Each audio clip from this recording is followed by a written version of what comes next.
नमस्कार, आप देख रहे हैं आवाज इंडिया। मैं हूं सर्वेश तिवारी। आइए एक नजर डालते हैं देश दुनिया की 20 बड़ी खबरों पर। पीएम नरेंद्र मोदी ने ऑपरेशन सिंदूर के बाद पहली बार गुजरात का दौरा किया और वडोदरा में रोड शो किया। इस दौरान हजारों की संख्या में लोग पहुंचे और पीएम पर फूल बरसाए। रोड शो का नाम सिंदूर सम्मान यात्रा रखा गया था। कर्नल सोफिया कुरैशी का परिवार वडोदरा में पीएम नरेंद्र मोदी के रोड शो में शामिल हुआ। इस दौरान परिवार के सदस्यों ने पीएम पर फूल बरसाए। कर्नल सोफिया कुरैशी ने ऑपरेशन सिंदूर में सेना के पराक्रम की तस्वीर पेश की थी। पीएम के रोड शो का नाम सिंदूर सम्मान यात्रा रखा गया है।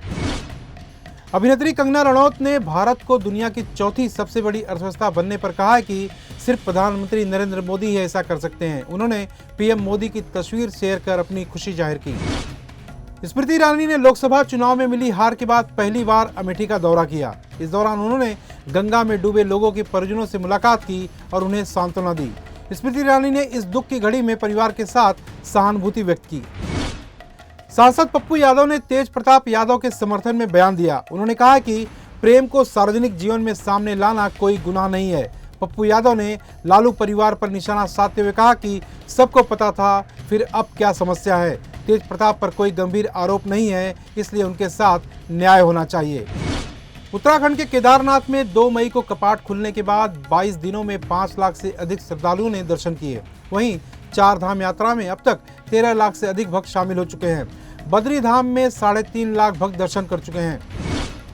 स्वास्थ्य मंत्रालय ने बताया कि भारत में कोविड-19 के एक्टिव केस बढ़कर 1009 हो गए हैं। केरल में सबसे अधिक 430 एक्टिव केस हैं, जबकि महाराष्ट्र में 209 और दिल्ली में 104 केस दर्ज किए गए हैं। अन्य राज्यों में भी एक्टिव केसेस की संख्या में बढ़ोतरी देखी जा रही है। मुंबई और महाराष्ट्र के कई जिलों में मूसलाधार बारिश से जनजीवन प्रभावित हुआ है। डिप्टी सीएम एकनाथ शिंदे ने प्रशासन को अलर्ट रहने और राहत कार्य तेज करने के निर्देश दिए हैं। आईएमडी ने तेज बारिश की चेतावनी दी है और नागरिकों से सतर्क रहने की अपील भी की है। मुंबई में मानसून की दस्तक के साथ ही वर्ली के अंडरग्राउंड मेट्रो स्टेशन में पानी भर गया। सोशल मीडिया पर वायरल हुए वीडियो में यात्रियों को पानी में चलकर मेट्रो में चढ़ते हुए देखा गया। यह घटना मेट्रो इंफ्रास्ट्रक्चर पर सवाल खड़े कर रही है, खासकर नए उद्घाटित मेट्रो लाइन पर। बांग्लादेश में चीनी दूतावास ने अपने नागरिकों को सार्वजनिक नोटिस जारी कर विदेशी दुल्हन खरीदने से बचने की सलाह दी है। दूतावास ने कहा है कि शॉर्ट वीडियो से बहकने से बचें और विदेशी शादी के लालच में कानून न तोड़ें। बांग्लादेश में मानव तस्करी को लेकर सख्त कानून है, जिसमें मौत की सजा का प्रावधान है। चीन ने अपने नागरिकों को स्थानीय कानूनों का पालन करने की सलाह भी दी है। पाकिस्तान के प्रधानमंत्री शहबाज शरीफ ने सेना प्रमुख आसिम मुनीर को पुरानी चीनी रॉकेट ड्रिल की फोटोशॉप तस्वीर भेंट की है। शरीफ ने दावा किया कि यह भारत के खिलाफ ऑपरेशन की तस्वीर है। सोने के भाव में गिरावट देखी जा रही है। दिल्ली में 24 कैरेट सोना 89,910 रुपये प्रति 10 ग्राम और 22 कैरेट सोना 98,070 रुपये प्रति 10 ग्राम पर कारोबार कर रहा है। वहीं मुंबई में 24 कैरेट सोना 97,640 रुपये और 22 कैरेट सोना 89,500 रुपये प्रति 10 ग्राम पर बिक रहा है। फिल्म मेकर हंसल मेहता ने अभिनेता मुकुल देव के निधन पर जताया शोक। उन्होंने इंस्टाग्राम पर मुकुल देव की तस्वीरें शेयर कर उनकी प्रतिभा की सराहना की है। हंसल ने कहा कि मुकुल देव ने उनकी 2 फिल्मों और एक टीवी शो में काम किया था और काश उनके साथ और काम करने का मौका मिलता।